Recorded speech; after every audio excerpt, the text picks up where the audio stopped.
Hello everybody and welcome to The Mayor and I, with me, Lindsay Khan, and Nick Buckley, MBE. Nice to see you, Nick. And it's a weekly conversation we have on topics that I'm interested in. And we're also now on Spotify and Apple Podcasts.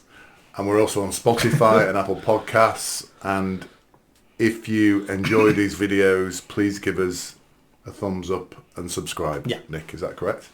And the way this works is I kind of come here with a very ignorant view of things, and Nick educates me. That's the way this normally works. Because we'll talk about viewers' comments later, but somebody said these two guys are clueless. I think that's certainly true in my case. Maybe not Nick. So we'll get straight into it, Nick. And before I talk, there's been a lot in the news. Yeah. But before I talk about that, I want to talk about my hair and beard, because originally I stopped cutting them because I refused to cut them until you were in public office. Yeah. So I've had to make some compromises now. So my next choice was when England win the Euros. Yeah. So that's fallen over now. And my third choice I've now moved on to is when Trump becomes president. Yeah. So I'm now nervous that might not happen. You might be a jinx. So, and that last one, whilst I'm joking here, that happened on Saturday, Saturday, I think it was just before midnight here in the UK. And something I found really horrific, really upsetting. And I think the little thing I'd like to talk about first, and I'm sure you're going to give us some of your insight into. There's a photograph that was shown the day after in all the papers and everywhere, and it's a picture of Trump punching, surrounded by security guards, punching into the air, blood streaming down his face. And I think that it's a fantastic image. I would say probably going to be one of the most iconic images for a long time of a senior person in politics. And I want to talk about that, but what I also want to talk about is my admiration for Trump increased dramatically after watching the footage, and I'll talk about where I was when I saw it happen, because I was actually up till 2 o'clock in the morning watching the news. But for those of you who didn't see what happened, he was shot and it blew a piece of his ear off, and then he went to the ground. He was surrounded by security agents, Secret Service agents.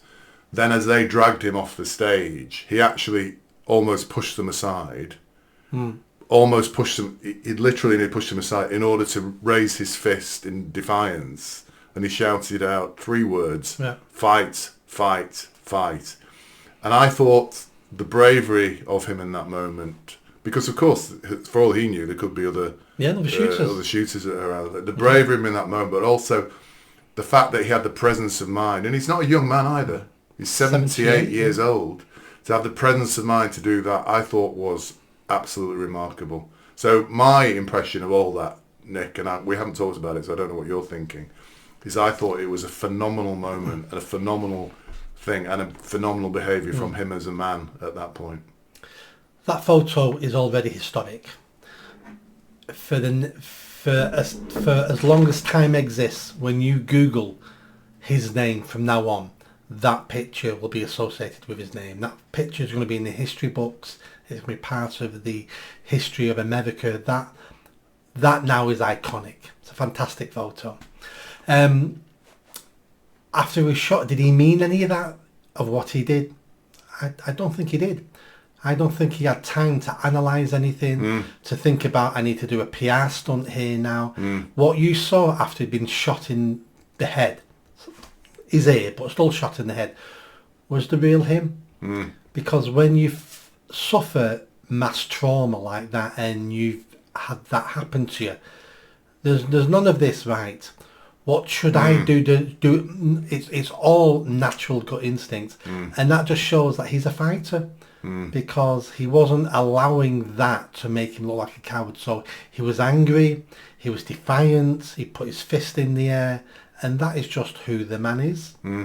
It was absolutely phenomenal, and it was actually quite emotional when I was watching it, seeing him do that, and that shouting out "fight, fight, which is as a symbol.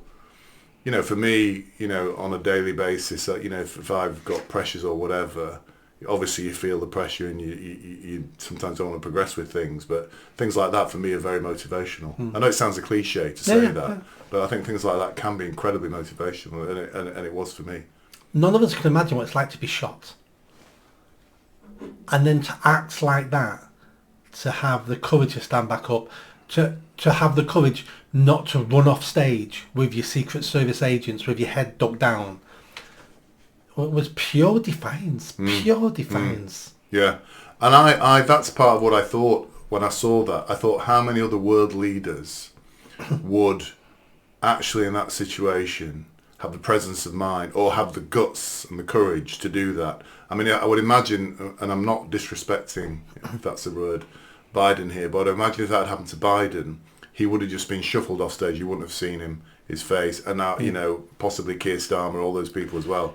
Would they have done that? Yeah, a bit of a difference with Biden, because when you're president, your body doesn't belong to you anymore now. So by law, the Secret Service can grab you and drag you away. With Trump being only a citizen of America, not president, they've got to ask his permission. They cannot just grab him and drag him off stage. That's what they would have done, whoever was president. So there's a bit of a difference there. Now, we're talking about bravery. 6 months ago, I spoke at an event, maybe not 6 months ago. We're not going to learn about an assassination attempt on you, are we, Nick? And a potential assault on me. Oh, really? I was speaking at a free speech event at Manchester University outside with a group called Students Against Tyranny. Antifa were there. And so I don't want to compare myself to Trump, where I'm the coward. So I'm speaking... You're not going to describe a cowardly act now. Well, yeah. I admit to a certain extent it was a cowardly act, as in there's 40 police there protecting the speakers from Antifa. A Free Palestine march goes past, then joins Antifa. They all rush the police, and while they're rushing the police, people are then, and I'm the one who's speaking at this time. Really? All of a sudden, a dozen oranges and eggs are all flying in my direction, and they're missing. None of them hit me, but they're all, and I'm going, I've had enough of this. So I got off the stage and left. Yeah. I didn't stand there with my fist in the air going, fight, fight, fight. Really? I'm there going, I don't want these oranges and eggs smashing me in the face. I think you better cut this out of the podcast, Nick. there's no moral message. So why didn't you do that? Why didn't you say, because you're not going to stop me speaking? Because at those moments in time, it's survival kicks over. And I'm looking at these projectiles all coming my way. Yeah. And I'm stood on the stage on my own. They're all rushing the police lines. The police are fighting with them, basically, so they wouldn't break the lines. Yeah. And I look at the situation and go, yeah, I don't want any of this. So the comparative there is you're a relatively young man. Compared to Trump. In the prime of your life. Got a bad back. Apart from your bad back. In the prime of your life, somebody's throwing an orange at you, and you back down and run off the stage, whereas Trump, who's 86 years old... Shot in the head. 78 years old. Yeah. He's shot in the head by a bullet. The danger of that, and yet he forces his way to the front of the stage and shouts out in defiance. Well, I think there's a lesson to be learned there. Yeah, about the difference between you and Trump. But that's why I wanted to raise it. Yeah. Just to show, because people be watching this and listening to this going, I'd have done what Trump did, and I would have done it. You don't know what you're going to do until you're in that situation, because fight or flight takes over, and you're making a million decisions in 1 second because you don't know what decision you're going to make. Yeah. Can I ask a question though? If that happened again, would you flee in the same way? Now you've seen what Trump did. Now I've humiliated you on the podcast. Would you act in the same way? Well, it's a bit like saying, would Trump have stood there knowing he's going to be shot? Well, he wouldn't have. Yeah. So I got on the stage in front of Antifa knowing there was a police line between me and a violent mob. So I still did what I thought was right there. But when there's projectiles being thrown at you, and they're whizzing past my head, I'm like, I don't even know what they are till I got off stage and see that they're mainly oranges, potatoes, and there was quite a few broken eggs scattered around. But I don't know what they are when they're coming past my head. I don't know. I'm just giving that as an example of how brave and how much better he came across because of that. Well, with veering off Trump here, I had a similar incident when I was in London, in Grenfell, and when I went to a Labour Women's rights thing, and an angry trans activist mob gathered outside. I went outside to stand in a line in front of them to protect the women there. Yeah. That's the difference between you and me, Nick. We'll move on. Now, this is now the Trump assassination attempt. The shooter, this is now coming out. Yeah. And by the way, I have a friend in America who's a businessman, but he's incredibly pro-Trump, pro-Republican, and he will share a lot of views that you and I have. And he's been texting me lots of stuff that we're not seeing in the UK, by the way, about there's even a WhatsApp or a message from the guy, the picture of the two riflemen on the roof. There's an alleged tweet or a text from one of those guys saying that he asked to shoot the gunman 3 minutes before he started shooting, but was not given permission by the Secret Service. So that's one thing I've heard. I'm saying, by the way, this is allegedly, so I don't know if this is correct. However, one thing that is certain is the shooter was spotted 30 minutes before the shooting on the roof. Yeah. So what's happening here? Because just again for our gentle viewers, that the location of this was in a very open area. There weren't many buildings around. Yep. And the Secret Service would have been very easily able to put people or monitor those roofs in that time. But apparently the roof was... And there's actually footage from attendees of the rally filming the guy on the roof minutes before he shoots and actually trying to alert police to it. So what's happening there? Many things. I mean, a lot of this... It's either incompetence or it's a conspiracy. So let's look at the incompetence first, then we'll talk about the conspiracy. So, incompetence. There's a man on the roof, and it looks like he's got a gun. Shall we shoot him? Well, we don't know. Can we shoot him? It doesn't look, is that a real gun? Or is that just some 17-year-old kid messing around, and we're going to shoot him dead? This isn't the president we're protecting here. Don't forget, it's all different when it's the president. This is a campaigner. What happens if we shoot him and it turns out to be a 17-year-old kid messing around and we shoot him dead live on TV? So they're going through that. How did he get on the roof? Which, don't forget, they'll have different barriers to get through. So there'll be the people on the stage who get this close to Trump. They're patted down because most assassinations are handguns. Then there'll be people in the audience. They will go through metal detectors and stuff like that. And then there'll be the people who are not in any secure zones, but there'll be high-rise buildings overlooking. So they'll have like local police officers patrolling those buildings, making sure you can't get on the roof. So we need to find out, where did that break down? Because I believe he was outside the secure areas. He was on the roof outside. I think so. I think he was outside a set of barriers. Yeah. Exactly. So it's outside. So were the police officers who were told to guard those particular points, were they there or did they go get a coffee? We're nobodies. We're not even in secure area. I know they've told us to guard this, but who cares? Let's go get a coffee, or there was a fight round the corner, or they get dragged off because there's an Antifa protest. What's happened there? Because all this would have been looked at. All this would have been part of the plan of the Secret Service. So what happened there? Once this guy was highlighted by members of the public, why did it take so long? We've got a potential threat now on the roof. We don't know if we can shoot him or not. Let's get Trump off stage. Yeah, that's a very good point. That then should have been... Let's just walk up. That's a really good point. I've not heard that before. Let's get Trump off. We don't know if we can shoot this kid. Yeah. So let's move the guy who is going to shoot. Or get people around him. Yeah. And let's not, run on the stage and embarrass Trump and jump on him. Let's go, walk on it this way, sir. Yeah. And until we've sorted out that threat. So again, why didn't they do that? Where's the incompetency there? There's a reason why most assassinations of political leaders are not done by rifles. It's because it's so hard to shoot somebody with a rifle from a distance, because unless you're standing still, then it's very hard. You don't know the crosswinds, the distance, how long you got to train to do it, what sort of weapon have you got. Very hard to kill someone with a rifle. Hence why they always want to get close to you, because you can't miss when you're 2 foot away.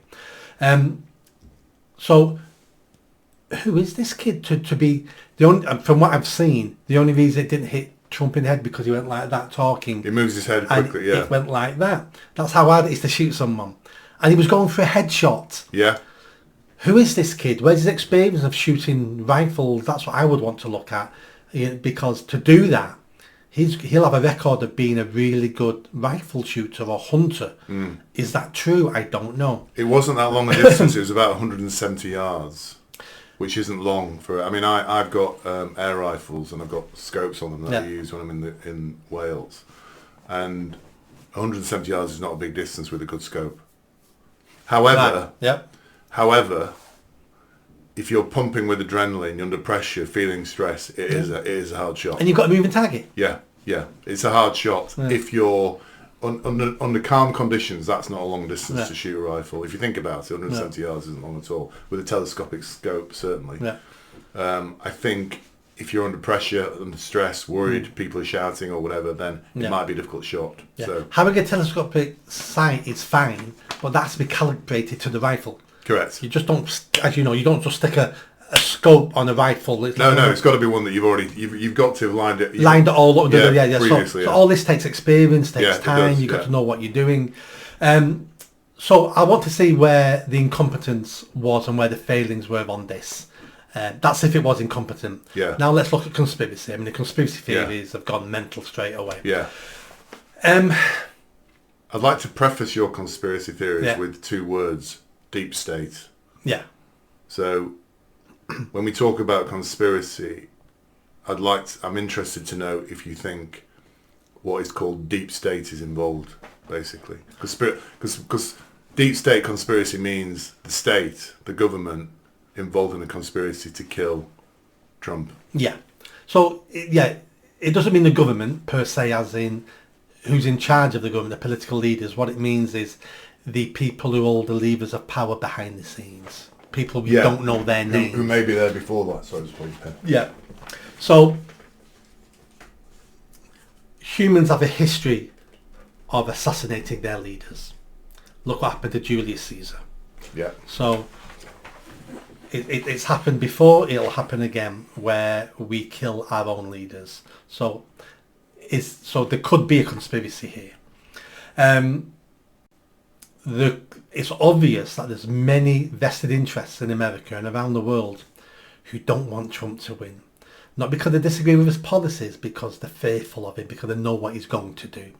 They know he's going to be a wrecking ball to the status quo that they've spent 100 years building, because they gain benefits from the status quo. So there's lots of people out there, very powerful people, who could want him killed.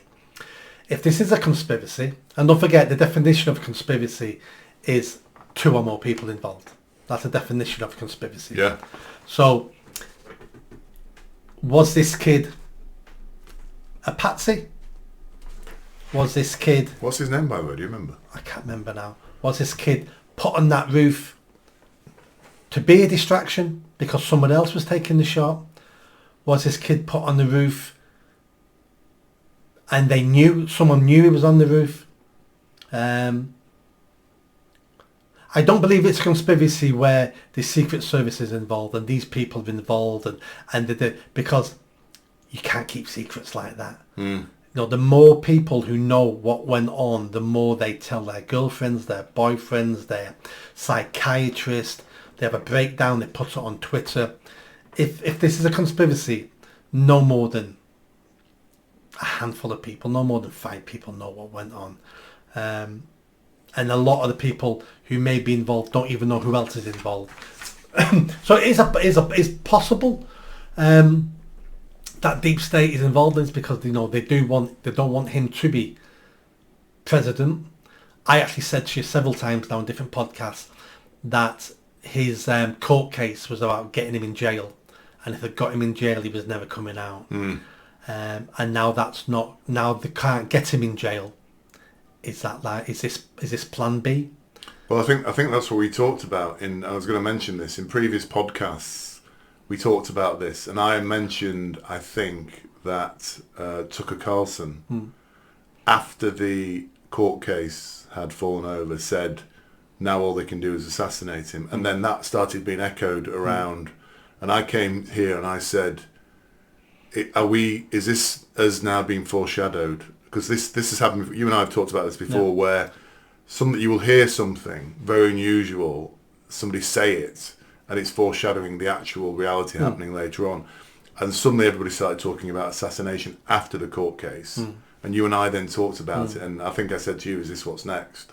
And I think, obviously you had an opinion on that. Yeah. And it happened. He's so lucky he's alive. Yeah. And if he'd have died, I don't know what would have happened to America. Yeah. I don't know if America would be burning now. Yeah. Mass deaths, mass shootings. Yeah. Half of America wouldn't have accepted that. No. That was... I'm going to ask you a question now, and I don't know if you'll have the answer to this one, and I've deliberately left it vague. So this is more to me, or this is more than a simple presidential assassination attempt, but people can't quite see this yet. Do you know what I mean by that? Yeah. What? You don't assassinate weak leaders. You don't assassinate people who won't disrupt the status quo. That's why JFK was killed. Because JFK was the Vietnam War hadn't really started. He was, from what I've read, he was going to ensure it never started, and all those billion-pound companies all would have lost revenue, because that's how you make money, through war. But the reason this is different, and my wife pointed this out to me, and I'm not allowed to say her name now. She's told me off for saying her name. This is not a president. JFK was a president. Yeah. Reagan was a president. Because they've even said, the last time this happened was 1981. But it wasn't. This has never happened before. Because this is a candidate to be president. So I think this is the most chilling thing for me. And when I can't say her name. When my wife pointed it out, it kind of struck home for me, really. This is an attempt to assassinate somebody who isn't a president, but who has the potential to be a president. Yeah. So this is a preemptive assassination. It makes more sense. Yeah. Because the second you're president, it's so much harder to kill you. That's true. Yeah. It's so much easier when you're just a candidate, because even though you have protection from the Secret Service, it's not as much as the president gets. And rightly so, because the president is the United States. But where else do you see this happening? You don't see this happening in America or in the UK. You only ever see candidates being killed in places like Russia, in places like South America, in Africa, in China. We've seen it in China, North Korea. Yeah. North Korea. What's he called? The little fat bloke. Yeah. He has had numerous challenges to his authority killed. Yeah. This is something you see in what I would call banana republics, third world countries. When was the last time a presidential candidate was assassinated in America, or an attempt at assassination? I can't think of any. Yeah. No. And that's why this is different. Because this is now presenting America to me as a country that is no longer a functioning democracy, because they're exhibiting the same traits as a lot of these countries that we regard as totalitarian or communist or whatever it might be. I think it also shows that they think he's going to win. Yes. Oh, yeah. Yeah. Well, I think he's definitely going to win now, isn't he? Oh, yeah.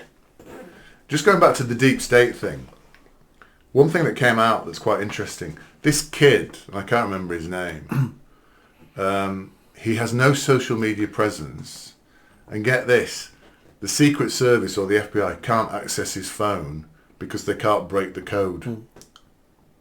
Now... That's extremely... That's truthful.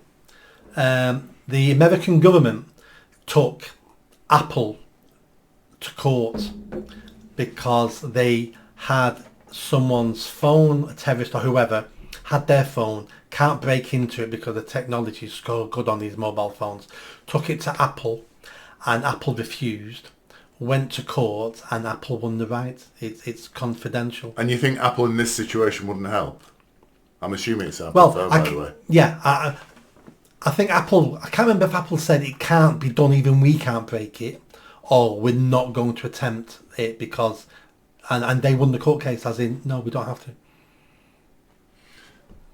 I want to then move on to... Because can you imagine Apple announcing that we can break into your phone and all it takes is an FBI request? Yeah. That's the end of Apple. Yeah, but I would have thought something like this is massive, isn't it? It is, but it would still ruin the company because lots of people across the world now wouldn't buy Apple because Apple can break into it. All they've got to do is the government will want them to do it, or it's more likely that there'll be backdoor channels, as in it can be done unofficially. Yes. Or the FBI can already do it, but don't want anyone to know they can do it. So they send the signals out. These phones can never be broken into, knowing they can break into. And they want to keep that. They want to keep that. Then otherwise, people stop using phones. Yes. Yeah, that could be it. But then, have you ever known a man, he's meant to, how old is this kid? 20 or 21? Or 20, I think. Yeah. Have you ever known a 20-year-old with no social media presence?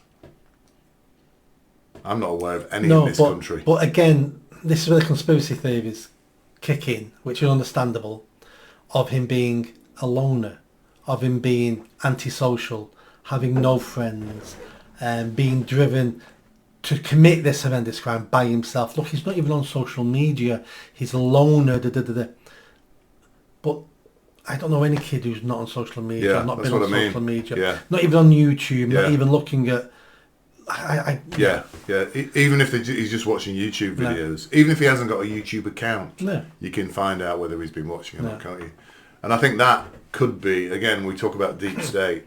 This could be deep state trying to create the impression he's a loner, so he can't be linked to anything else. Absolutely.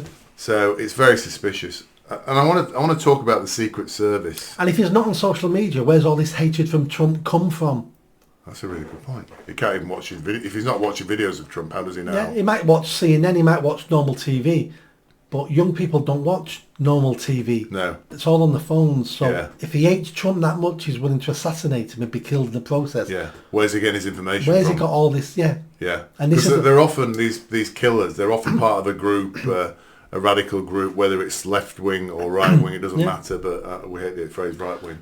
But they're often, the Islamists are often in large groups that talk to each other on WhatsApp or whatever it might be. Because it gives you self-validation. Yeah, because you start thinking, is he evil? Shall I kill him? But when you're speaking to other people like-minded, it's like, I am going to kill him. Yeah. This is quite interesting. I think I know you're going to react to this. The Secret Service had been slated on this in all sorts of ways, and we gave an example of the killer on the roof or the shooter on the roof for that period of time. Since, of course, details of the Secret Service have emerged since this. So, did you know that the head of the Secret Service now in the US is a woman? I didn't know that. She is heavily into your favourite area, DEI. Is it DEI? Yeah. And now 30% of the Secret Service agents in America are women. Doesn't surprise me, and this will hugely impact the competency of the service. Yeah. She didn't get the job through merit. Yeah. I'll put money on she got the job because she's a woman. And they wanted to look good and look woke and look pink and fluffy. So they've got someone who's not as good as many men getting the job, who then promotes wokeness throughout the service. Why would you want 30% of your officers to be physically not on par with all the men officers? Because most people you're tackling in the Secret Service will be males, because males are more violent. Correct. So why do you want a 4'2" woman? Well, it's not even that. It's males commit 99% of all violent crimes. It's not that they're more violent. They're virtually 100% of violent crimes are carried out by men. Not quite as high as that. The most violent crimes are committed by men, but something like 30-40% of all female crime is violent crime. Yeah, but that's just women smacking their husbands, which is perfectly acceptable in my world.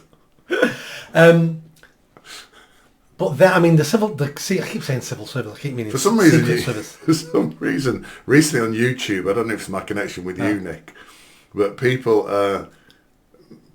videos of men beating up women keep appearing on. Not down underground videos, you know, where women have said, I can fight a man, and then they end up in a boxing ring, and all that happens is a man just flattens a woman within about 10 seconds. But I think they've watched Marvel programs, you know, where the women beat the men. They've watched these programs and they decided, I can do this, and they get in a ring with a man and they just lay them out, you know, sort of thing. I don't watch these videos. It wasn't long ago where men who'd have took part in a sport like that would have been nationally shamed. Yeah. Other men would have shamed them. How dare you fight women in the ring? What sort of man are you hitting a woman? Even though it was a fight and it was consensual fight, how dare... Yeah, that's an interesting point. But now it's like, even men are now going, equal rights, equal rights. Yeah, you can see some of the men really using full force. And for me, I would have thought any man fighting even if he's fighting a woman to try and prove a point, would restrain himself a little bit, because he must know the physical advantage. But if you're a younger man, why would you, when you've been told all your life men and women are the same? How dare you treat women differently? How dare you? So they've been programmed to, I'll treat you just like a man. Yeah. And that's what 99% of women ask for. Yeah. Treat me like a man. Yeah. Until you treat them like a man, and then they moan and complain. You treat me like a man. Well, that's what you wanted, isn't it? Yes. We used to treat you special because you was a woman, and because you carried children, and because you was a nurturer. Yeah. We used to treat you special and put you on a pedestal, and we would die for our women. But then you said that wasn't good enough, and then you said you wanted to be treated just like a man, and now we're treating you just like a man, and now you're beginning to realise how shit it is to be treated like a man. Yeah. Welcome to men's world. Yeah, it is horrible. Yes, the 30% of the Secret Service, and there are actually probably that percentage at the rally. And I don't know if you watched the video of where they're trying to get into the car. Yeah. But the women, they've been ridiculed on social media because they look absolutely pathetic. They're not doing anything to help. They spend more time holstering their guns or than actually protecting it. And their physical size, of course, Trump's quite a tall guy, isn't he? He's 6'3" or 4" or whatever he might be. A number of the Secret Service guys around him are tall as well. Yeah. The women are so short. Yeah. They're not even covering his head. It just leaves a nice headshot. Yeah, they're almost framing his head. Even stature of them, they're not good enough for the job. Correct. For that particular part of the job. Yeah. Now, I'm sure we need women in the Secret Service. Yeah. To infiltrate gangs, to infiltrate... We need women in the police force to infiltrate and do certain roles. But they're not as big and strong and powerful as men. So therefore, most of the roles should just be men. Yeah. Unless they pass all the criteria and all the tests. Now, you're right. So the woman on stage with him, she was that short, she left his head wide open. But the Secret Service is about putting your body in front of him. And then the two women at the car, I felt sorry for the two women at the car, because it was panic. I'm not sure they panicked any more than men would have panicked. And they look very uncomfortable. She can't get a gun in the holster. Yeah. Do women in those situations panic more than men? At that level of training, I don't think they do. It's because we're not used to seeing, and we have no confidence in a woman in that situation. They didn't look confident to me. They didn't look like they were in control. The men, maybe I'm being sexist here. I'm sure our viewers will tell me if I am being, but they didn't look as confident as the men. They looked very uncertain, unsure of what to do. No. Whereas the men kind of seems to be just they grabbed him, they dragged him, they pushed him in, they were covering him. They were standing, one guy standing in front was raising his arm up because he could see that the president's Trump's head was slightly available. Yeah. So the men seem very much in control. The women just seem the women to me seemed to be almost acting in a way they thought they'd seen on a movie or something. It was almost like, oh, we should stand there, and, it was kind of like that. But standing there like that was no use to Trump because the top half of his body was exposed while they were standing there. Yeah, yeah. So I didn't see anything they were doing to assist in the situation, if that made sense. Yeah. Again, I think we're social media's been a little bit hard on those two women because I'm sure they did what they were told to do in their training.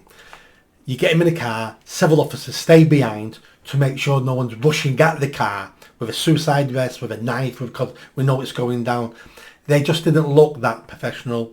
And I'm sure if we had videos of some of the male officers, I'm sure you'd find a couple of seconds of them not looking professional.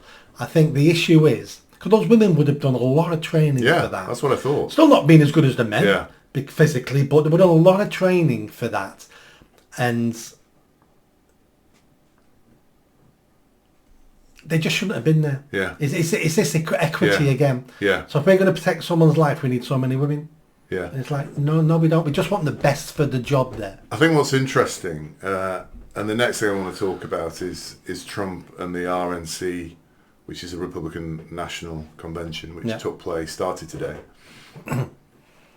Trump was at the RNC, again with Secret Service. All the Secret Service there were men. There's no women with him there. That's because the game's been raised now. Yeah. The game's raised, and it's like, we want the best now because Yeah. they could be going after Trump again. Yeah. And we've had a warning. Yeah. If he dies on our watch now, the Yeah. heads are going, Yeah. our heads roll if he Yeah. dies now. So somebody in the Secret Service has said, no more little women. Yeah. Get big men round him. I want our best guys with him. Yeah. Covering this guy now, Yeah, because absolutely. if he dies now, Our careers are over. Their careers are over, and the country will explode. No. If Trump gets assassinated now, I'm not sure.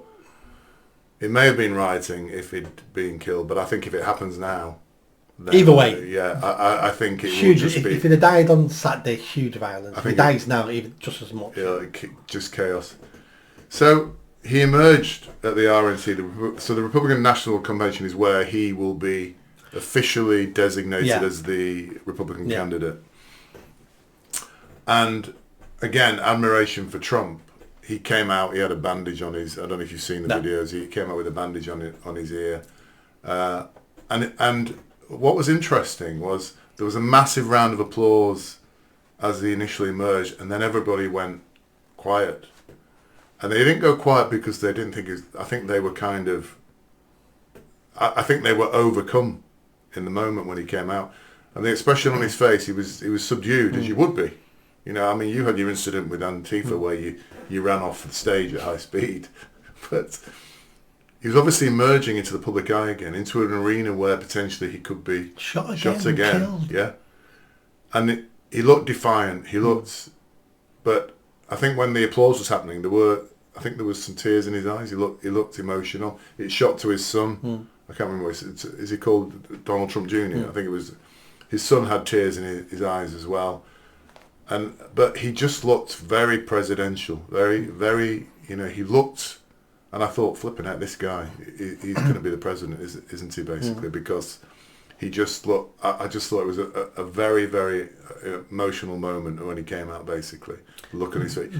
You could see he was still shaken, and obviously reflecting on what had happened, but he had that same defiance, and the people in the room could see it, and they initially applauded wildly, and then it went very, very quiet, but not quiet because they don't admire him, quiet because I think they were reflecting as well on the moment. These are narratives of superheroes and of our heroes and legends, as in something bad happens to you, you get back up, you face it head on, you're not a coward, you don't run off stage.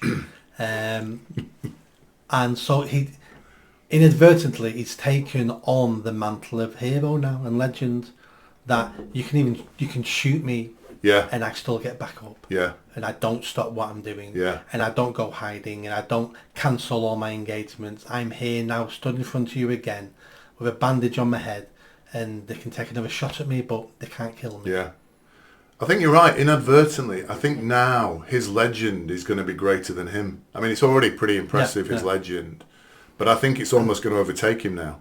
He's going to become more than maybe we think he is. And it's interesting, I want to talk about, we're going to talk about reactions to the shooting. I'd like to talk about Biden first, because Biden, and again, I don't know if you saw this, because this was me watching TV at 1 or 2 o'clock in the morning, and I don't know how many times he's spoken on this, Biden, but I certainly saw when he came out. Biden came out, he was lucid. He was very lucid, so we weren't seeing the shambling wreck of the debate. He was lucid, he was clear. He referred to Donald Trump as Donald, not Trump. He's always said Trump this, Trump blah, whatever. he said the right things. He said, we need to, this is unacceptable, political violence like this, And he said, I think Donald's okay. I'm going to try and speak to him later. This is my thoughts go out to his, my thoughts go out to the person who was killed. And I would say it's the best thing I've seen him done in his presidency in terms of the way he came across at that conference. It's the only thing Biden could have done. Yeah. But what was amazing was he seemed far more lucid, coherent and articulate than I've seen him before. He just woke up. He just woke up, pumped him with drugs, and he's only got a couple of minutes to say something. There we go. I'm trying to imbue Biden with some positive characteristics here. But yeah, I was really impressed. Well, nobody in those situations want their political enemies shot and assassinated. No. Because they come for me Correct. next. Yeah. And we don't want to get into a habit of killing each other because I'm a politician as well. Yeah. So they do have some sense of self-preservation, and we don't want to be the ones who open the gates to normalising assassination, because many of us will go. Yeah. And I think you and I have talked about this before, because we've talked about Farage and the milkshakes and how reprehensible that is, and how people seem to make fun of it. And it's not a laughing matter. No, it's not.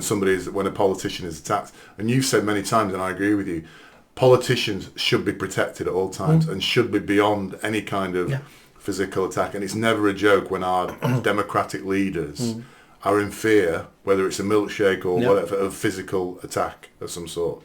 You said this before. We didn't know it would be the outcome of that. But I think your point is very, very well made. Our political class need to be protected.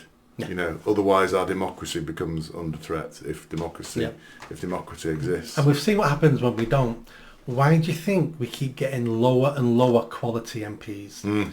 Because the people in our society, the ones with good brains, the ones who have achieved things and run multi-billion-pound businesses and created stuff in the NHS, why would those people want to give up their careers or earning more than the Prime Minister to go on 90 grand a year and get nothing but abuse and be fearful for their lives and their family lives?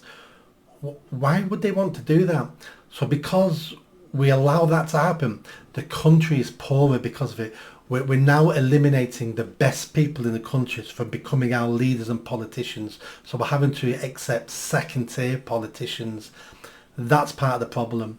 And I would go one step further than just assault. I think it should be a criminal matter if you go to an MP's home to protest outside someone's home when their wife and children are inside as well. You can protest outside their MP shop, their offices, outside Parliament, at a rally. I ain't got a problem with any of that. Call them what you want, because you're entitled to. But when you go outside someone's home, that's crossed a line for me. Yeah. And it happens to all politicians. Happened to Rishi, didn't it? I think Rishi, they got on his roof and in his house. There was a really bad one with Jason Rees-Mogg. Him leaving his house with his kids, holding their hands, and he has to walk through a dozen people screaming abuse at him and his children. Your dad's a murderer. It's like... That's horrific. That was about 5, 6, 10 years ago. And it's it Jacob Rees-Mogg? Yeah. He said Jason. So, yeah. I wondered if it was his brother or something. No, so it was him. And horrendous. Yeah. And then we've had it outside. There was a Labour politician at the general election who lost his seat. He would have been in the shadow cabinet if he hadn't lost his seat. I forget his name now. And someone attacked his home with a sledgehammer. His home. It's like... What's wrong with these people? I don't know, but this is... I remember seeing that Jacob Rees-Mogg thing. I thought that was horrific as well. Horrific. It's totally unacceptable, that. Yes.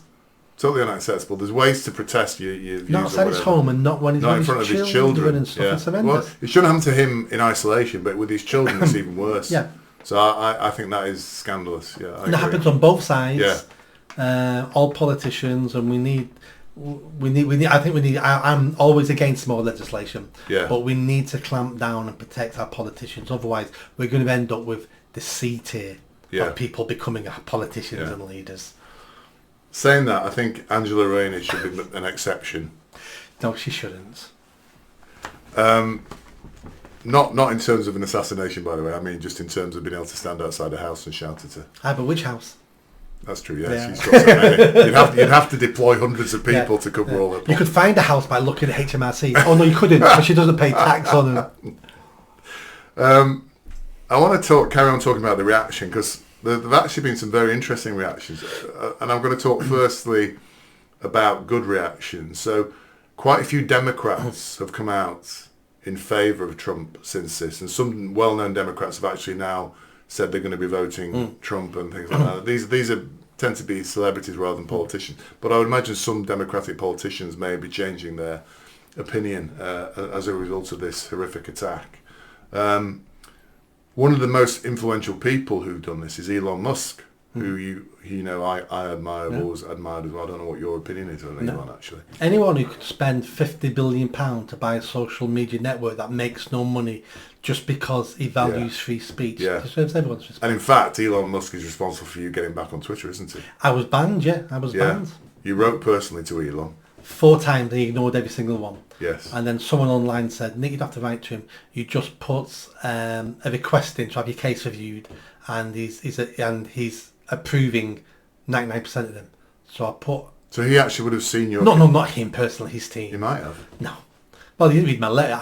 Not handwritten. Printed letters, stamp on, sent to head office in California. What's the stamp? Oh, you mean the postage? Yeah. Because I thought he's not going to be the email. I thought you had a Nick Buckley stamp. No, I was thinking that is more likely to get a hold of a letter ordered. Anyway, none of it worked. Yeah. But yeah, that's how I got back on Twitter about a year and a half ago. I would have thought he'd be one of our viewers, so I thought he'd know you quite intimately. I've heard rumours that he's not.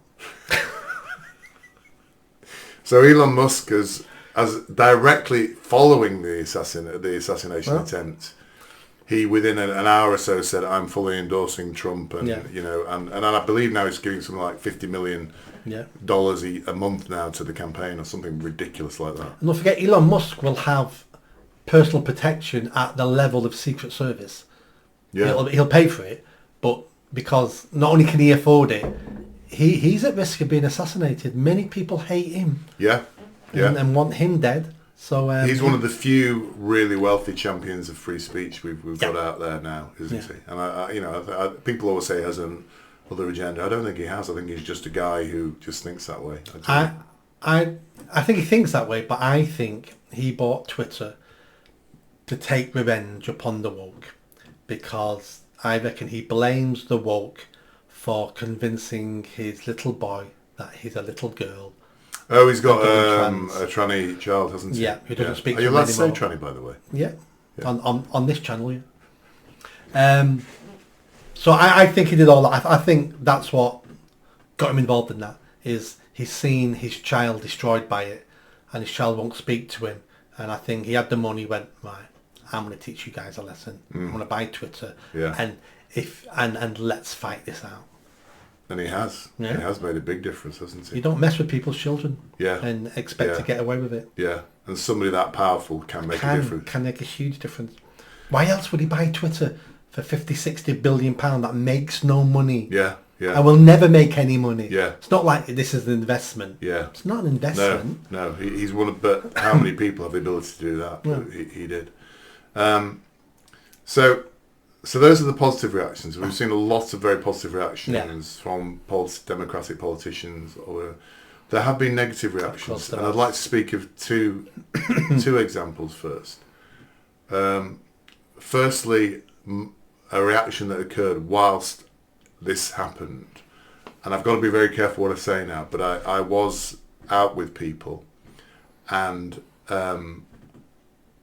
it was late, it was in a private house, and there were about 10 or 11 people in the room, and the news came through on my phone from my daughter, who was meant to be picking us up later that evening. And I thought she was just texting saying, hurry up, I'm falling asleep. But it was actually, have you heard the news? And I was like, what news? Trump's been shot.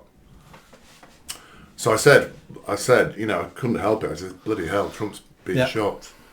And someone said... Not just someone. All around the room, the reactions were fake news, it's publicity stunt. I'm not sure somebody said, it's a shame they missed, but the terminology was along... Now, up to that point in the evening, the conversation hadn't been really about politics. One of the people I knew in the room who invited me, I knew her views were very similar to mine, but she wasn't there at the time. Whether she wasn't there because she'd heard about the and didn't want to be in the room when people found out, I don't know. But it was I was actually quite shocked, because I thought any right thing, and these were middle class people, by the way. Can I just get a clarifying point? Yes, but I've got to be careful because I don't want to. No, I don't. I'm not. So the question I would need to ask then is this reaction because you said it's on social media, Trump's been shot? Because at that point there, I wouldn't have believed it. Yeah. I'd have said, no, it's more likely to be a stunt or something happened and they're claiming it was an assassin, but it wasn't. I probably would have gone down that line until you see the video. Yeah. And then you go, someone just tried to blow Trump's head right off his shoulders. Yeah. So when did they see the video on their phones? And They'd have seen it after that. I was the first to do it. However, I would say, I think I said, no, it's right, it has happened. And then the reaction was more one of, I need to be careful what I say here, but it was more one of glee is the word maybe we're looking for, rather than bloody hell, I mean, because I would have thought, regardless of who it is, within America or whatever, a political leader, an assassination attempt is a thing that you should say, is he okay, everything okay? But people seem to have gone too far now in the way they react, and I saw it there, and I was actually quite. And I looked at my wife's face. I won't mention her name, and I could see her looking at me saying, "I want to get out of here," because I think if we'd stayed in the room, it would have just kicked off big style. I mean, the tone was set earlier in the evening. I found out later, but when she was chatting to the guy next to her, and he proudly boasted being vaccinated 8 times. So I think you get a glimpse. The first 7 didn't work. Yeah, I think he said, I think I'm going to stop now because I'm not feeling too good. So I'm not surprised all those bloody vaccines. So I was quite shocked at the reaction, but then I've since then seen far more extreme reactions on social media, and I think you know I'm not on Twitter, but I do see stuff on YouTube, and people saying things like, in the cars screaming out, "I can't believe they missed," and all these really horrific statements. Yeah, and I would have thought in this situation, surely people, including the people I was with on Saturday night, would have the decorum, even though they may think these things, not to actually speak like this and talk like this. This is what happens after 8 years of demonising an individual as he's just like Hitler. Who wouldn't want to assassinate Hitler? And the left have gone on and on and on about he's like Hitler is a fascist, he's going to be a threat to democracy. And if all that was true, why wouldn't you want him killed? So it's that dangerous rhetoric all the time. Now, people in this country, the people you're at this dinner party with, I mean, it's even more shocking because this is a foreign country. It's not your leader who is being elected or being assassinated. This is a democratic country, probably our biggest partner, the country that has saved Europe now twice in 2 world wars, protects the world to the best of its ability. It doesn't always do a great job, but it spends its tax money patrolling the world and keeping law and order the best it can in the world. And we've got people in this country thinking that's okay to assassinate Donald Trump. Absolutely horrendous. I can't imagine me wanting anybody in any country, political leader, wanting them to be assassinated. The only time I could see myself wanting that would be if the UK was at war with a country. Yeah. Then, in the 80s, if somebody wanted to assassinate General Galtieri's, I'd have clapped for that because we're at war with them. If someone told me that Justin Trudeau had just been shot in the head by a right wing, I'd have said, "Oh no." Yeah, and unacceptable. I can't stand Trudeau either. But he doesn't deserve to die. No, what he deserves is to lose the next election. Correct. Yeah, that's what he deserves. Yeah. Trump may deserve not to win the election if he's that unpopular and people hate him. That's how you get rid of your enemies in a democracy, is you don't vote for them. You make sure other people don't vote for them. You don't assassinate them, because where's the line then? So we'll assassinate because I don't want to be my president. What about the mayor of the city? I don't want him to be my mayor of the city. What about my neighbour? I don't want you to be my neighbour. Where do you draw the line on this slippery slope of assassinating people you don't want and don't like? And it will destroy our societies if we go down that path. Are there any exceptions allowed in our political people in terms of... Okay, I'll just check. Do not say... I'm not saying... you said that. I didn't say that. I wouldn't say... No, No, of course I'm... I know you're joking. But no, there's no room for it if we want to live in a civilised society. That's why we have elections, because before we had elections, we would assassinate our leaders because the only way to get rid of them. We have elections now, so we don't have to do that. Yeah. I was shocked because I think based on the... And I don't think any of the people that I was with were saying, oh, he should have... I'm not sure. I don't think anybody said that. But there was the level of glee in the room. And interestingly enough, up to that point of the evening, the conversation had been very pleasant and I had a very enjoyable evening. Had avoided politics. Yeah, everybody had avoided politics, whether that was deliberate or until not. That one idiot brought up the assassination Until the one of Trump. Idiot shouted out, bloody hell, Trump's been shot. So it was a lovely evening, apart from that very end bit. But I was quite shocked, and I've been more shocked by seeing some of these reactions on social media, that now this is acceptable to talk this way. Yeah. Actually, some of those ones have been taken down. Have they? As in, good. The people who posted them took them down because... The reactions were so bad. The reaction was so bad, and Secret Service are not happy with stuff like this. You can be arrested in America. It's a criminal offence to threaten to kill the president. Yeah. It's a criminal offence. Well, it should be a criminal offence to threaten to kill anybody on air like that, I think. Well, I'm sure it's a criminal offence because because you are threatening to kill someone, but it goes nowhere. Yeah. Unless it's about the president. No, every threat against the president is investigated by the Secret Service. Every single one. Yeah. It's not. They don't go. Yeah. No. It all gets investigated. Well, I don't. And Trump is also a former president. There'll be extra protections for former presidents as well. So maybe there's some legislation around that. I don't know. Yeah. But a lot. I kept reading. Well, I actually think.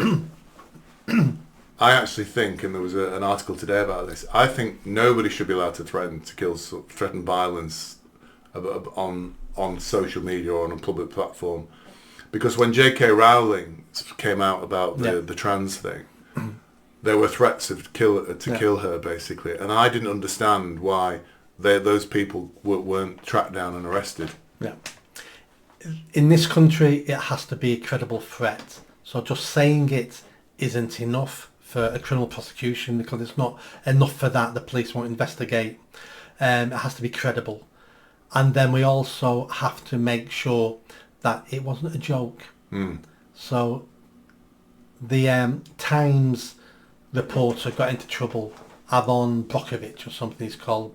He put a tweet out a couple of months ago. He was trying to make a joke, and I got the joke. Because Trump had been deemed in the court that he can't be prosecuted for any crimes he committed while president, this reporter from the Times tweeted, well, why doesn't Biden just get him assassinated? Oh, I heard that, because he can't be prosecuted as... And I got the joke. Yeah. And he had a point. He was making a point. It wasn't a funny joke, I don't think, but it was a joke. Yeah, it kind of misfires. Yeah. It's not really that funny, but he's been taxed for that. Yeah. So where did you draw the line of what was a joke, what wasn't a joke? How do you know what I was thinking when I wrote that? I was joking. Yeah. So it's very hard to police that, because then you're policing free speech.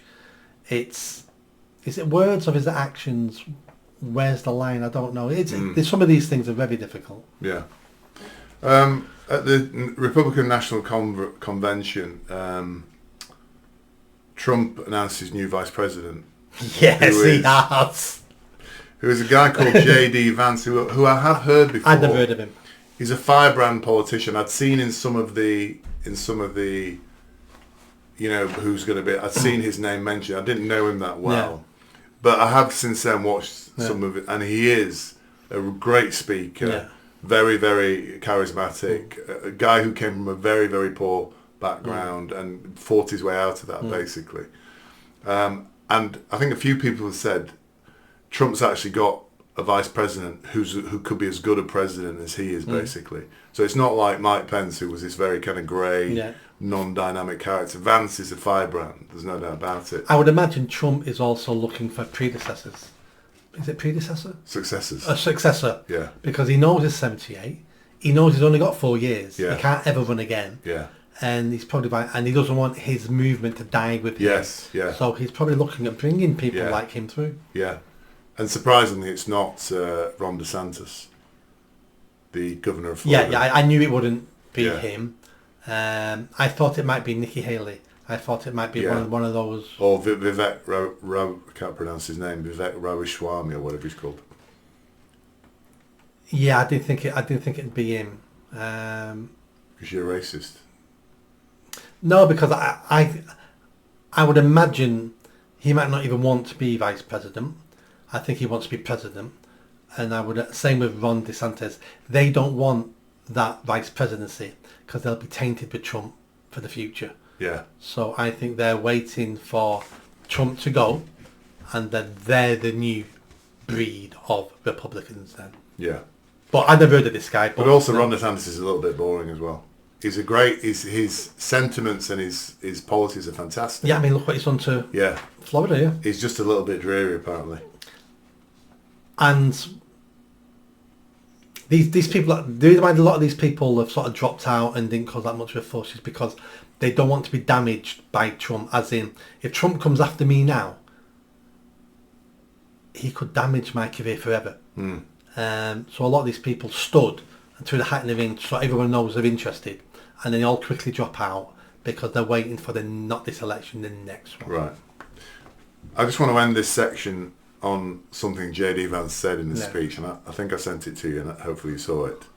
So he was talking, presumably in his acceptance speech, about the various threats facing, and he was talking about Islamic threats, and in particular about Islamic nuclear threats.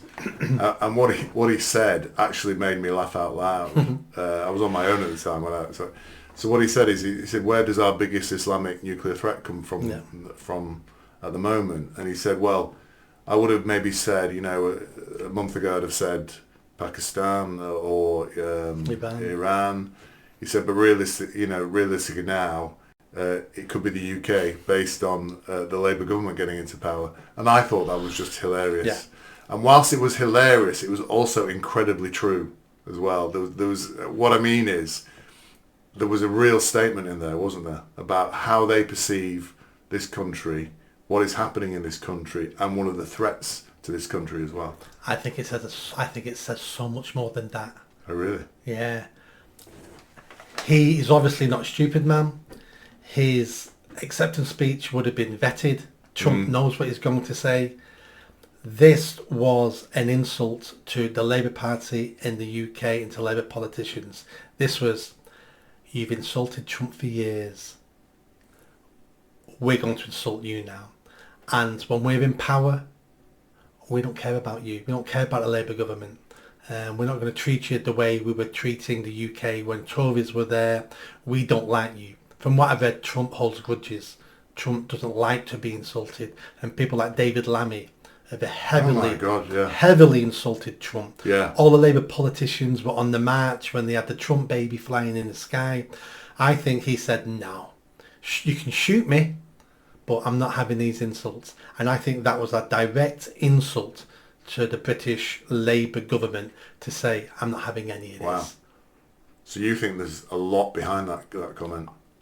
You do not insult your closest ally with a quick, glib insult like that unless you mean it, unless there's something behind it. If this had been a after dinner speech and they'd been drinking and it wasn't but someone filmed it on his phone, you could say that was a bit of a gaffe, but he was making a joke at a dinner speech. Not there. No. Every word's been gone over. It was a serious. That was a serious insult to the Labour government in this country. Going no. Wow. And interestingly, Farage flew over after the assassination attempt to see Trump because he was worried about it, because they're very Close friends. Yeah, the friends, yeah. So how's that all going to play out when Trump gets into power? I think Farage will be in his element. Farage will be the unofficial ambassador to America for the Trump government. He'll stand up in Parliament and he'll say, I've spoken to the president yesterday and and this government's not doing this and not doing that. He'll be using the name Trump and having that relationship with Trump. And it will do him the world of good. Yeah. Is there a chance, I don't know enough about politics, Nick, you know more than I do about a lot more, but is there a chance he could actually ask for Farage to have an official position in the government? I mean, he is an MP. Yes. No, it's all in the Prime Minister's gift. But yeah, I think there was talk before about Nigel Farage being the American ambassador when the Tories were in government because he got on so well with Trump. And that's what you want. Because you know Farage loves the country and would want the best for the country, and you know them two are friends. Why not have Farage as the ambassador? Could he do it as well as an MP? I don't think there'd be any laws against it. But Labour, no, there's not a chance Labour would want him to do that. Yeah, but would they have a choice if he said, "I will present my views and have my negotiations with Farage present"? What's Keir Starmer going to say? No. Yeah, I mean, because Keir Starmer can't say, "Oh well, no, he's not part of our government," because he is now. No, well, he wouldn't be attending as part of the British government. He'd be there attending as an advisor to Trump. Yeah, but he's part of the British Parliament, though, isn't he? But that's got nothing to do with Starmer. Yeah. So you couldn't. So if Trump wants him in the room as a Trump invite, then yeah. If Trump wants him in the room as part of the British government delegate, well, no, that's Keir Starmer's decision. So. But what he can just say then is, I want Nigel Farage in these meetings. Yeah, and I don't think he'd do that anyway. But I think Farage will be the unofficial unofficial ambassador to America because he's got Trump's here. Fascinating, and that statement by J.D. Vance kind of is basically foreshadowing what's going to happen. Yeah, can you imagine Farage standing up saying, "Yeah, the government have just announced we've not managed to secure a trade deal with America because we haven't yet, and it's because of all the insults the front bench have laid at Trump's feet over the last 10 years. This is why this country has not got a trade deal with the biggest economic power in the world." And how do I know that? Because when I had dinner last week with the President of the United States, he was telling me how hurt he felt that his closest ally insult him the way they do. And if they hadn't insulted him, our economy would grow an extra 14 billion this year because a deal was on the table until they insulted him. Farage is going to love this in Parliament. Yeah. And I think let's just end. It's the 16th of July today. So November is the presidential election. Yep. What percentage probability would you like to put on Donald Trump being the next president of the United States? At the moment, I'm saying it's 90%. Yeah, I think I'd agree with that. 90%. Something serious is going to happen now. Got to happen now to derail him, I think. Yeah. But we live in a time where something like that could happen. Correct. Yeah. He may be killed. Biden might be... If Biden was assassinated tomorrow, the Democrats would win the election in November with whoever they put, because national sympathy would be behind the Democrats because of that. So anything can happen. Trump only lost the last election because of COVID, ruined everything. So we've still got, If I could just say to the Secret Service, that was Nick Buckley mentioning the Biden assassination. Nothing to do with me, folks. But you heard it here first. Nick Buckley, MBE, thank you very much. Thank you. Very well done. Thank you. Did you enjoy that video? I think you did. Come on now, hit that bell, subscribe, comment. Let's build this channel. I need more followers. I need more subscribers. Be part of the journey. See you soon.